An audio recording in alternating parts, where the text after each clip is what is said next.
What is going on today, guys? Tomcat here, and today we're back in Forza 5 for another drift build. Now, we're looking at one of the newest cars, actually, to come into the game. Well, it's actually not technically a car, it's a truck, the Ford F100, the 1956 Ford F100, and what I have planned for this is a crazy twin-turbo motor swap build.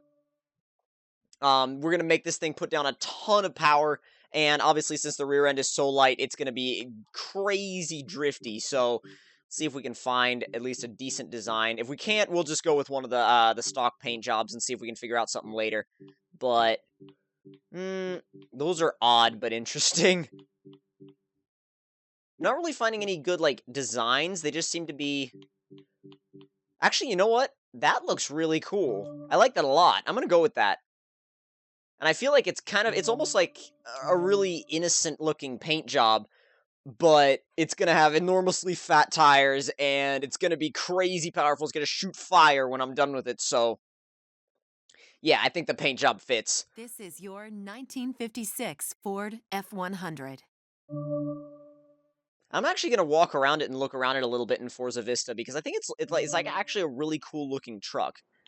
I don't know, I just think the trucks from this era just looked nice. They just had this cool look to them, and wow, the designer did a lot of cool work on the paint. He really did. Beautiful details as usual, though. As usual with pretty much anything in Forza Vista, beautiful details. Wow. This just looks great. It really does. Circular pedals. I'd pretty much forgotten that they did that back then. You can... What? They don't actually have an animation for lowering the tailgate. Are you serious? Come on now. Oh well, whatever then. Let's go ahead and get this build started. Now, what we're going to go ahead and do first is get the suspension stuff out of the way, because obviously we're going to need to upgrade the brakes, and we're going to need to upgrade the suspension, because in stock form, this thing... Oh my god! Let's see that again. Holy crap, that is crazy dropped. It's tucked in the back. Well, the front and the back. That is insane. That's pretty much slammed. Wow, that's one of the few vehicles in Forza that I've ever seen that's basically slammed without using any kind of glitch. Now I'm even more excited to put power in this thing. Yeah, we're gonna need to get out of that 4-speed gearbox and into a 6-speed gearbox, because a 4-speed gearbox, although some drift cars actually run 4-speed gearboxes, I just kind of like to run the 6 in this, well, in pretty much a lot of my drift cars, because I just like to have the versatility, so I can run it on whatever track I want to, because if you have a 4-speed gearbox, you're kind of limited to the tracks that you can run properly. Now, for the tire compound, we're going to use streets, and for the tire size, we're going to go up in the back to, we've got, wow, 155s, 195s, 225s, 245s. Let's go to 225s, because honestly, if you think about it, 225s are still small. I mean, the stock size on my FRS is 215, and so 225s aren't much bigger than that, and those 215s are small tires, so we're going to do 225s all around on this truck, and they're still, like I said, small tires. With the amount of power we're going to put in this thing, it's going to be still super easy to kick the rear out, even with those, even with the larger tires on there. I just realized the wheels are going to be, according to the design, the wheels are going to be wooden, aren't they? It'll be creative.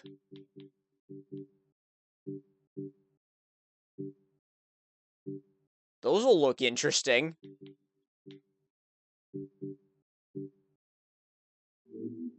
Although I feel like we might do better off in the specialized rims. Those actually don't look too bad. Those look really good. They look like they fit the truck, that's for sure.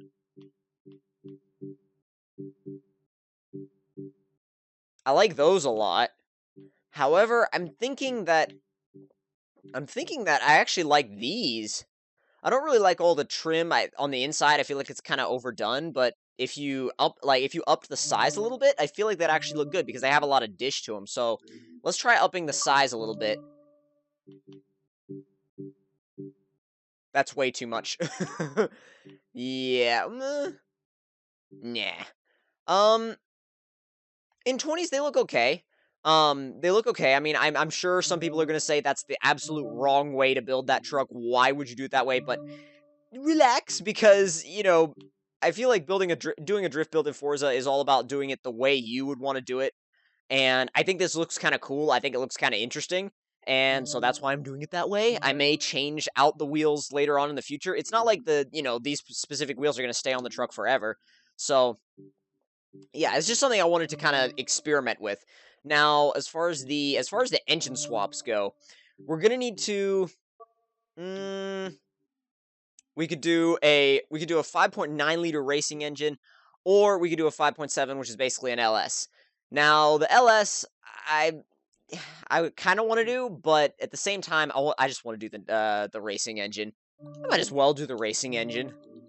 Now, we're not going to be able to twin turbo this thing if we do the racing engine, which we've done, but we're going to be able to take the restrictor plates off, which means 994 horsepower, which is basically 1,000 horsepower. It's 6 horsepower off. So when you're that close, you might as well call it 1,000 horsepower. So basically 1,000 horsepower in this truck, and I'm just slap a basic tune on it and then test it out, because I have a feeling it's going to be pretty crazy. And I think it's going to do well on the track as well. Bring it down just a little bit in PSI. And ride height's all the way down, can't go any lower. Diff all the way up, both ways 100. Apply the setup.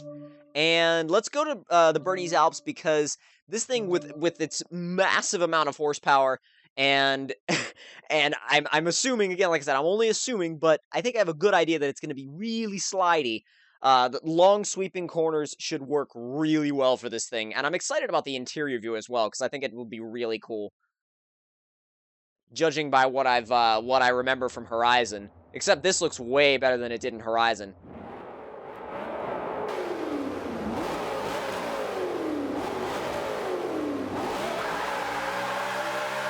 That's a complete brake stand. No weight in the back, so it can do that all at once.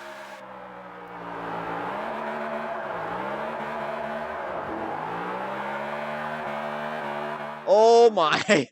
Oh wow, I gotta change the HUD. I wanna see what kind of drift scores I'm gonna pull in this thing. It's just a good way for me to gauge how I'm doing. The power comes on instantly, that's for sure.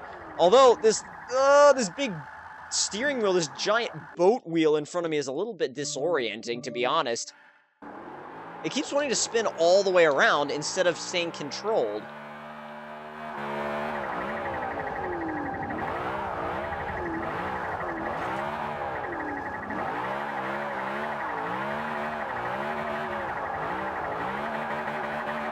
There we go. Yes. Not bad.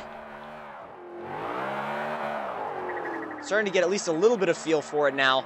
I just want to keep it as controlled as possible, because I know that if I overstep the boundaries of this thing just by an inch, it'll... Oh, there we go. See? It's very, very, very twitchy and touchy. It'll whip on you at a moment's notice. Here we go.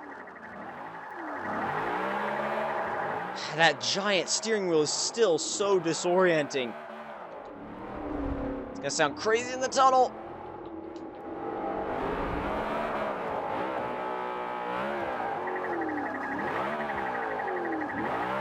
There we go, there we go. Just have to keep it under control, which can be a little bit difficult with this thing sometimes, as you guys know, but a little bit twitchy. A little bit twitchy under power, especially.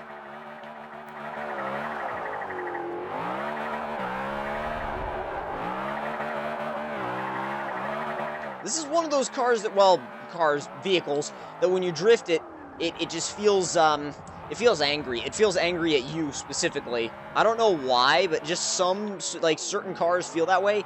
This one feels like it's angry at you. It might not feel that way the more I get used to it, but right now, it feels like it's fighting with me. Did I just scrape? I think I just scraped, just on that little rise in the terrain. So much steering input.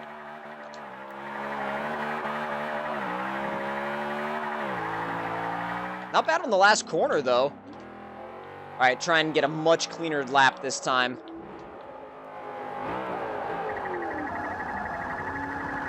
Not bad on the entry. Now I just gotta maintain it.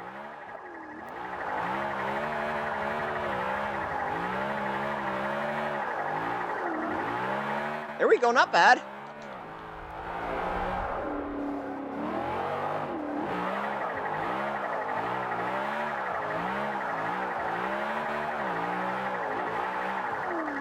Definitely starting to feel a little bit more controllable now that I'm warming up to it. It doesn't feel like it's trying to fight me anymore. It still feels like you gotta be awake all the time, but it doesn't feel like it just doesn't want to do anything. You have to work with it. You have to kind of get into a rhythm with it. And once you do that, it'll be a whole lot easier to use and a whole lot easier to drift. But like I said, you really have to get into a rhythm with it. Otherwise, it's not going to turn out well for you. Because the power comes on so instantly, so quickly, what the hell?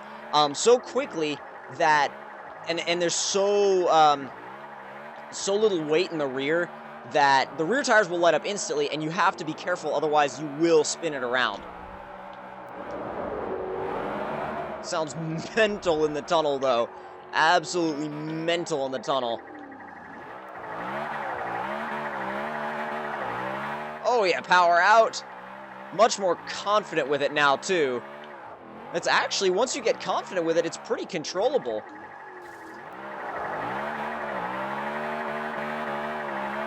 And because the rear end is so light, you can just keep the rear tires spinning as long as you could possibly want to.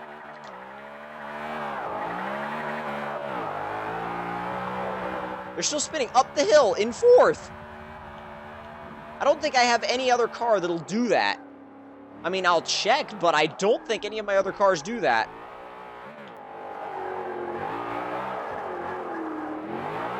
Bring it into the corner. Oh, come on, whip back around. There we go.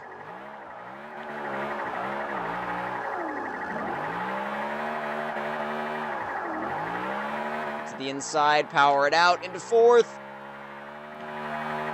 And just keep it, just keep it, just keep it. Come on! Almost 11,500. It's not a bad score for that corner at all. And spin it around across the finish line.